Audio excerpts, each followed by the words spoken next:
Grâce à ses deux pieds, l'être humain est en mesure de se déplacer. La locomotion est le fait de pouvoir bouger, marcher, se déplacer.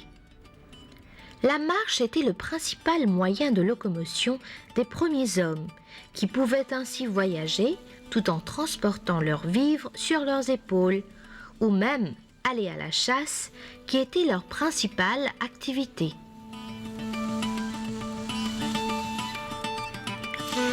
Avec le temps, l'être humain développa l'idée d'être aidé dans ses déplacements. Ainsi, il domestiqua des animaux comme le bœuf, le cheval, l'âne, l'éléphant ou encore le chameau afin de se déplacer. Après avoir conquis la terre, l'homme voulut se déplacer par les eaux. Pour le faire, il inventa les embarcations qui lui permirent de voyager en mer, de traverser les rivières et les océans.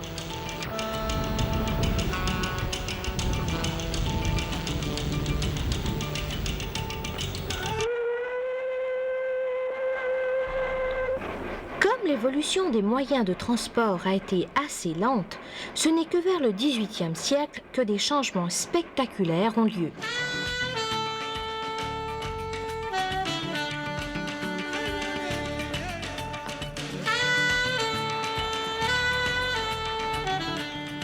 Aujourd'hui, les choses ont beaucoup évolué. Les gens voyagent par différents moyens de transport. On a le vélo, la moto, les voitures, les camions et les autobus.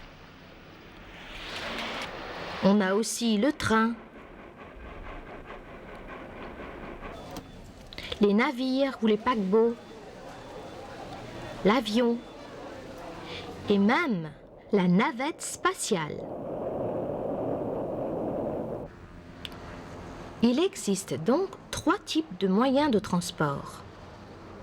Par la voie terrestre, par les eaux et par les airs. La locomotion terrestre dépend principalement des véhicules dotés de roues, comme les camions-citernes, les voitures, les autobus, les motocyclettes, la bicyclette. La plupart de ces véhicules dépendent d'un moteur pour fonctionner. Ils dépendent donc de l'essence, du diesel ou d'un moteur à propulsion pour ce qui est de l'avion. Les véhicules motorisés sont beaucoup plus rapides que ceux qui n'ont pas de moteur. Mais ils sont plus chers aussi. Les moyens de transport dépendent tous d'un système de support pour pouvoir fonctionner. Ainsi, un camion ou un vélo dépend d'une route asphaltée pour rouler et le train dépendra des rails. Les avions dépendent d'un aérogare ou d'un aéroport avant de se déplacer.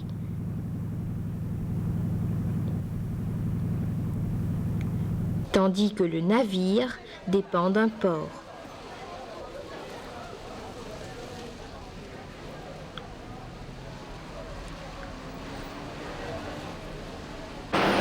Les modes de transport peuvent être classifiés selon qu'ils sont privés, c'est-à-dire appartenant à des individus, ou publics, autrement dit, mis à la disposition de tout le monde.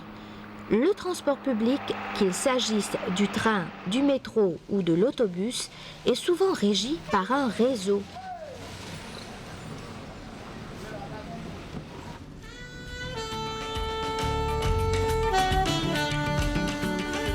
Au temps de la préhistoire, presque tous les modes de transport dépendaient des muscles des hommes ou des animaux domestiqués.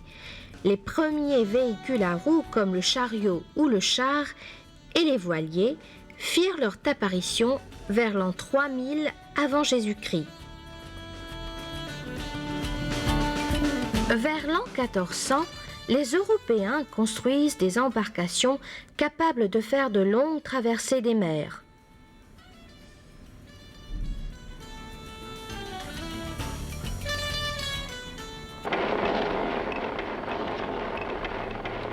train à vapeur fit son apparition au XIXe siècle, presque en même temps que le navire à vapeur.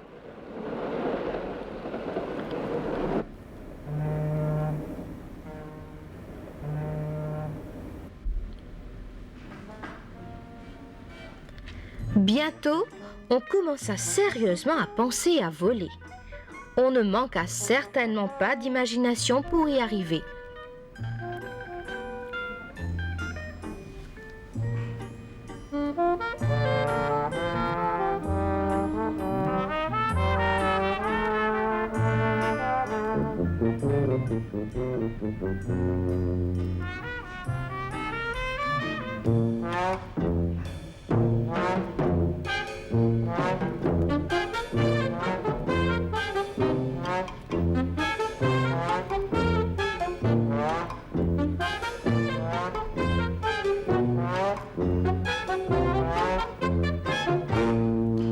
C'est Léonard de Vinci, vers 1500, qui imagine des machines volantes.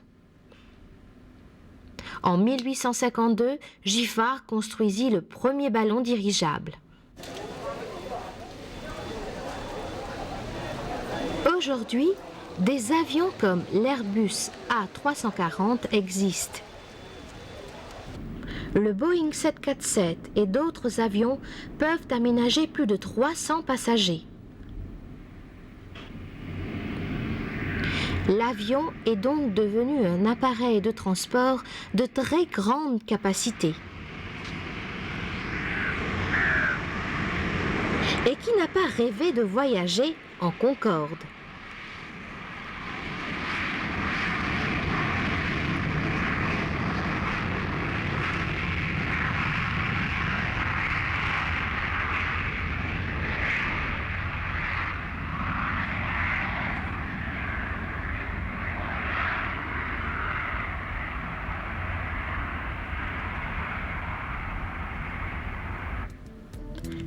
Après l'avion, l'homme a cherché à conquérir l'espace. En 1969, l'astronaute américain Neil Armstrong, qui voyageait à bord de la fusée Apollo 11, devint le premier homme à mettre pied sur la Lune.